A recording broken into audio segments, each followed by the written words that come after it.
Pemirsa, Perhimpunan Hotel dan Restoran Indonesia (PHRI) Badung mengharapkan limpahan wisatawan mancanegara pasca pembukaan penerbangan internasional di Bandara Ngurah Rai Bali. Kedatangan wisatawan mancanegara akan menjadi yang pertama sejak Bandara Internasional I Gusti Ngurah Rai dibuka untuk penerbangan internasional 14 Oktober 2021.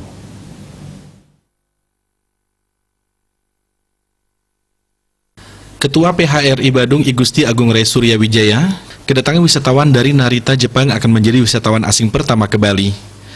Diharapkan wisatawan yang datang jumlahnya banyak, karena pemerintah sudah memperluas jaringan ke negara-negara dengan kasus COVID-19 yang rendah. Menurutnya, pembukaan pintu masuk Bali merupakan angin segar bagi pelaku pariwisata di Bali. Pembukaan penerbangan internasional juga merupakan usulan dari pelaku pariwisata di Bali. Kondisi perekonomian di Bali kini sudah minus, selebihnya masih banyak pekerja pariwisata yang belum bekerja. Pihaknya mengaku pemerintah kini sudah memperhitungkan Bali dengan melihat negara-negara yang kasus COVID-19 sangat rendah, sehingga bisa dilakukan kerjasama untuk datang ke Bali.